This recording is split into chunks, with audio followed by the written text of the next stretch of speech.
ঘটনাটি ছিল 2010 সালে। তখন আমি ক্লাস 9-এ পড়ি। পড়ন্ত বিকেলে খেলার মাঠে একা একাই বসে আছি। নীরব নিস্তব্ধতার মাঝেই হঠাৎ করে একটা কান্নার আওয়াজ আমার কানে ভেসে ওঠে। দেখলাম পাশে রাস্তা দিয়ে একটি ভ্যান গাড়ি দিয়ে কাউকে হাসপাতালে নিয়ে যাওয়া হচ্ছে। কৌতূহল বশত আমি কোনো কিছু না ভেবেই দৌড় দিয়ে হাসপাতালের গেটে যাই। সেখানে গিয়ে দেখতে পাই 15-16 বছরের একটি মেয়ে বিষ পান করেছে। আমার পাশেই তার মা কান্নাকাটি করছে।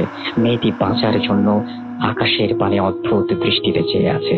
আমি মেয়েটিকে কোলে নিয়ে দ্রুত ইমার্জেন্সির কেবিনের দিকে চলে যাই আর ডাক্তার বলে চিৎকার করতে থাকি।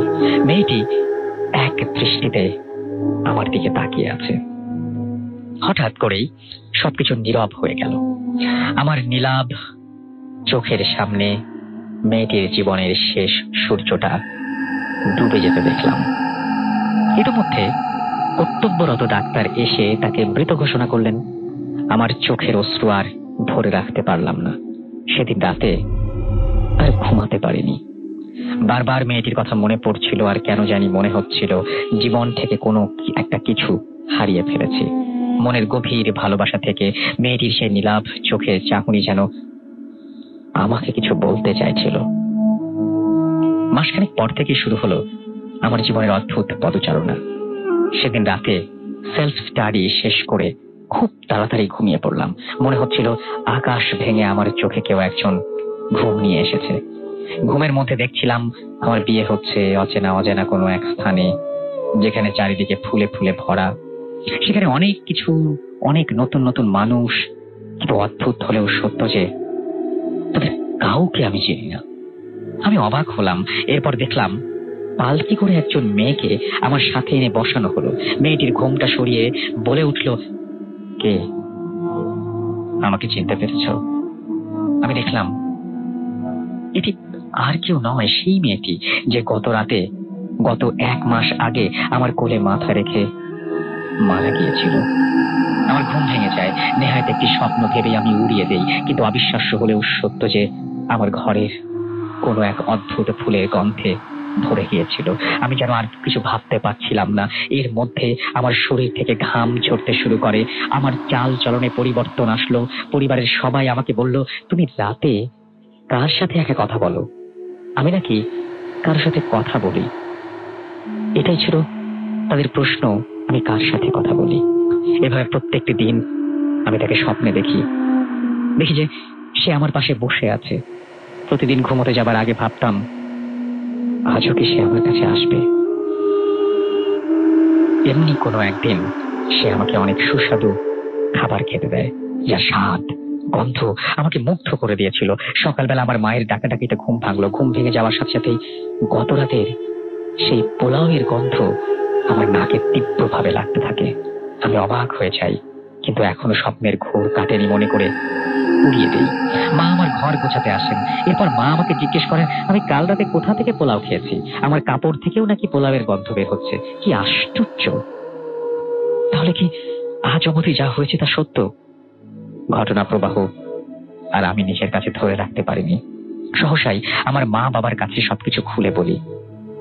তারা আমার সকল কথা শুনে অবাক হন এবং দ্রুত আমাকে একজন বড় হুজুরের কাছে নিয়ে যান।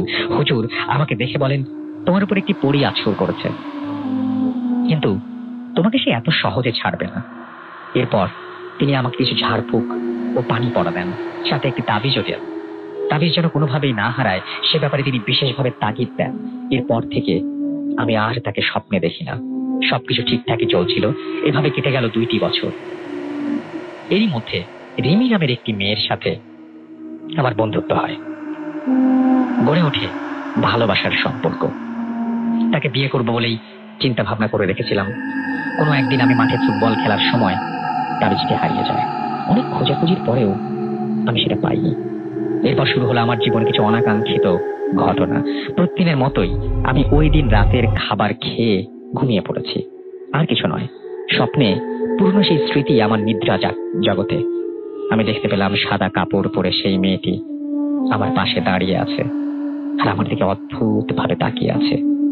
ওর চোখে মুখে অদ্ভুত মায়ার ছাপ।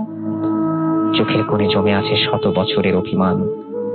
মনে হচ্ছে সে আমার উপর অনেক অভিমান নিয়ে বসে আছে। সহসা তার গাল বেয়ে অশ্রু ঝরছে। এরপর বেদনাময়ী কণ্ঠে কিছু লোমহর্ষক কথা সে আমাকে বলল। কেন এমন করলে? কেন মুছে গেল তার স্বপ্ন? সে আমার সাথে সম্পর্ক করতে চেয়েছিল এবং সে অন্য কারোর সাথে আমার সম্পর্ক হতে দেবে না। মেয়েটি এই কথাগুলো বলতে বলতে ছোট্ট ছেলেটির মতো ফুঁপিয়ে ফুঁপিয়ে কাঁদছিল, আর আমি শুধু তার দিকে অপলক দৃষ্টিতে তাকিয়েছিলাম। সহসা একটা মৃদু মলয়ের ঝাপটার শব্দে আমার ঘুম ভেঙে যায়। আমি চারিদিকে তাকিয়ে দেখি কেউ নেই সেখানে। ঘড়ির কাঁটায় তখন রাত 3টা বাজে। আমি আর কিছুই ভাবতে পারছিলাম না। আমার চারিদিক যেন অন্ধকার হয়ে আসছিল। এমনি সময় আমি দেখতে পেলাম আমার ঘরে 3-4টে আলো আড়াআড়ি ভাবে দৌড়াদৌড়ি করছে। আমি খুব ভয় পেলাম, আর সাথে বাড়ির আশপাশ থেকে অনেকগুলো শেয়াল কুকুরের কান্নার আর্তনাদ শুনতে পেলাম। মনে হচ্ছিল কেউ যেন তাদেরকে চিবিয়ে খাচ্ছে।